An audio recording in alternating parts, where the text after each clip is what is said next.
આપણા જે અહીંયા કાજુ પનીર લસણિયા બનાવી રહ્યા છે, જેના માટે મેં અહીંયા 2 ઝીણી ડુંગળી સમારીને લીધી છે.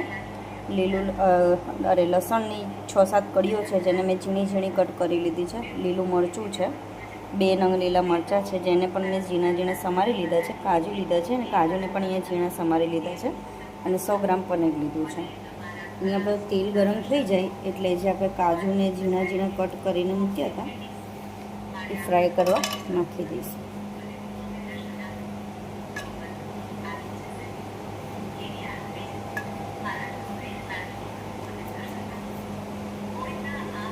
કાજુ ફ્રાય થાય એટલે આપણે એનો વઘાર કરીશું. તેલની અંદર જીરું નાખી દઈશું.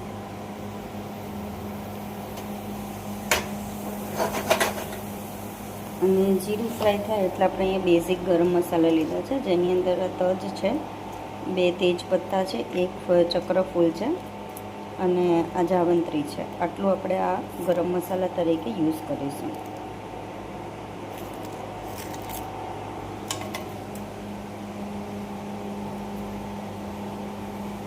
હવે આને આપણે સારી રીતના શેકી લઈશું. આની સ્મેલ આવશે, તમે જ્યારે ફ્રાય થશે ને એકદમ, તો એની સ્મેલ સરસ આવશે.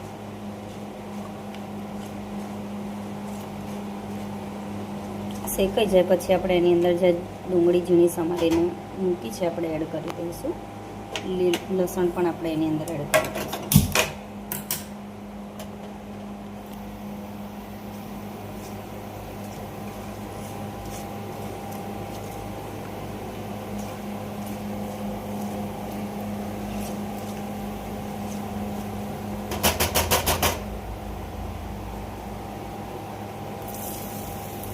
લસણ નાખી દીધું છે.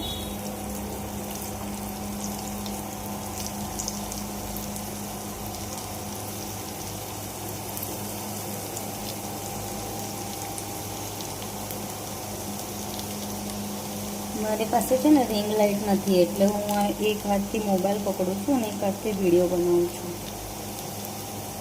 પ્લીઝ મારી ચેનલને સબસ્ક્રાઈબ કરો બધા. લસણ થોડું લાઇટ બ્રાઉન થાય એટલે આપણે એની ઝીણી સમારેલી ડુંગળી એડ કરી દઈશું.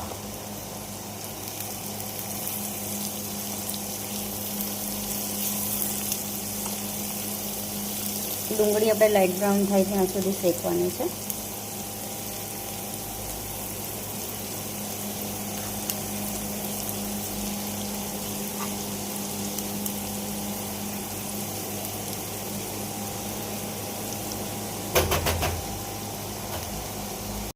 ડુંગળી સારી રીતના શેકાઈ ગઈ છે. આપણે એની અંદર ઝીણા મરચાં એડ કરી દીધા છે.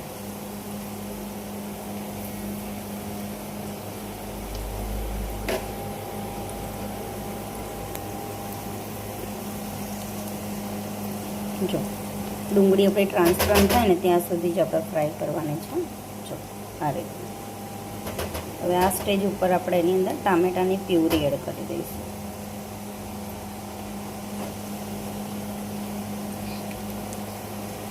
આપણે અહીંયા ટામેટાની પ્યુરી એડ કરી દીધી છે.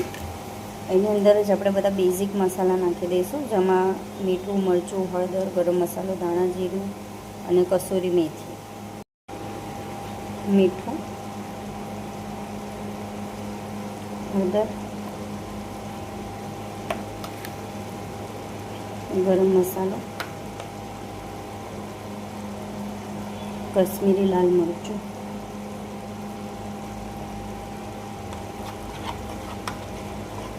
ધાણા જીરું.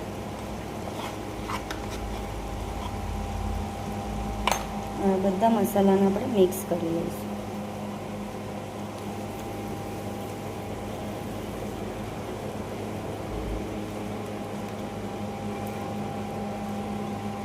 આપણું તેલ સરસ રીતના સેપરેટ થઈ ગયું છે. દેટ મીન્સ કે આપણી જે ગ્રેવી છે એ રેડી થઈ ગઈ છે. હવે આપણે આની અંદર કાજુ જે આપણે ફ્રાય કરીને નાખ્યું છે એ નાખી દઈશું અને પનીર એડ કરી દઈશું. સ્ટેજ ઉપર આપણે થોડુંક પાણી નાખી દઈશું, થોડુંક જ, અને આને થોડું સેપરેટ થવા દઈશું, જેથી કરીને જે ડુંગળીનો અને મસાલાનો જે બધો ટેસ્ટ છે એ પનીરમાં અને કાજુમાં સારી રીતના ભળી જાય. અને 5 થી 10 મિનિટ માટે ધીમા તાપે ચડવા દઈશું. અને પછી ગેસ બંધ કરીને સર્વિંગ કરી દઈશું. આપણું તેલ અહીંયા એકદમ સરસ રીતે સેપરેટ થઈ ગયું છે એટલે આપણું શાક બનીને રેડી છે. હવે આપણે આને મસ્ત ગાર્નિશિંગ કરી દઈશું કોથમીરથી. તો આપણું શાક રેડી છે. હવે આને આપણે તંદૂરી રોટલી જોડે સર્વ કરીશું. જો અહીંયા તો આ કાજુ પનીરની સબ્જી રેડી થઈ ગઈ છે સર્વિંગ માટે. તમે પણ આ રીતના બનાવીને ટ્રાય કરજો અને મને કોમેન્ટ્સમાં જરૂર જણાવજો કે સબ્જી કેવી બની છે. તો આવી જ અવનવી રેસીપી જોવા માટે મારી ચેનલને લાઇક, શેર અને સબસ્ક્રાઈબ કરો. Thank you.